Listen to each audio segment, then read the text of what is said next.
যাই সুস্থতা বা বিপদে পড়লে এখানে আসলে সেই মনোবাসনাটা পূর্ণ হয়ে যায়।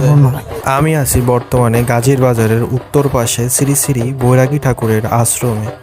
তো এই ভিডিওটার মাধ্যমে জানতে পারবেন এই মন্দিরটা কিভাবে উৎপত্তি হয়েছে এবং এখানকার রহস্য সম্পর্কে। দাদু, তো দাদুর কাছ থেকে শুনবো এখানকার যে মন্দিরটা কিভাবে শ্রী শ্রী বৈরাগী ঠাকুরের আশ্রমের প্রতি আমার নমস্কার এবং ভক্তবৃন্দের প্রতি নমস্কার। ঠাকুরের এই আশ্রম এখানে ছিল পূর্বপুরুষের একটু আমরা বলতে পারবো না এখানে ছিল বন জঙ্গল, গাছগাছালি, বেনাবন, কুচবন, শিয়াকুল বন, এই সমস্ত। এখানে এই জায়গা দিয়ে আসতে তো জল পার হয়ে এখানে জলাকার ছিল। এই পাশ দিয়ে জলের ভিতর দিকে হাঁটি আসতে হতো এই মন্দিরে। এখানে ছিল একটা বড়ই গাছ, একটা সরা গাছ। আর এই জমিটা হচ্ছে মুসলমান, যিনি এখানে এই চাষবাস করতেন না, এখানে পতিত পড়ে থাকতেন। এখন এই বৈরাগী ঠাকুর একদিন যে কোনো এক ব্যক্তির হয়তো স্বপ্নে দেখাইছে যে আমি অমুক জায়গায় আছি, তুই আমার একটু সেবা যত্ন কর, আমার এখানে একটু দুধ কলা বাতাসা দে, আস্তে আস্তে তুই ভালো হয়ে যেতে পারবি।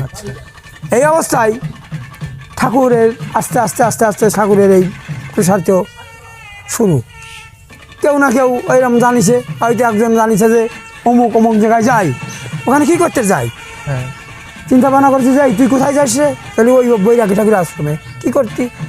কী করতে আমি একটু পূজা দিতে যাই।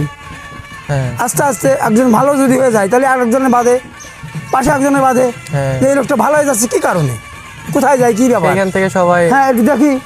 একজন দেখিছে যে কোথায় যাই, আস্তে আস্তে ওর পাশ আসিয়ে দেখে যে উনি এই জায়গায় আসেন। কী ব্যাপার, এখানে একটা ফাটল, একটা এরকম ফাটল ছিল। এই ফাটলের ভিতরে বড়ই গাছ ছিল।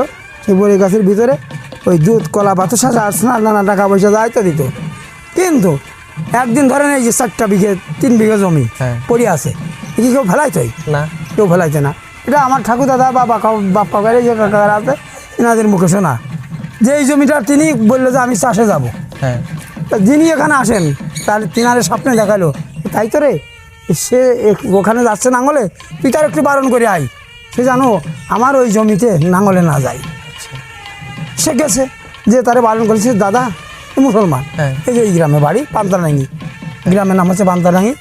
এই না যে কিছু জানেন, তার কাছে যে বারণ করে আসছে, দাদা আপনি ওই জায়গায় নাঙলে যাবেন না, নাঙলে না যে আপনি ঠাকুরের নামে রেখে দেন। বলে তাই তো, আমি তুই কি পাগল নাকি, আমি 3-4 বিঘা জমি ফেলাই দেবো, তুই ভাবিস কী করি। উনি কিন্তু ক্রোধ ভয়ে এখানে নাঙলে আসছেন। আসে নাঙল জুড়ে দিয়েছে, জুড়ে দিয়ে 1 পাক 2 পাক 2.5 পাকের মাথায় এই জায়গায়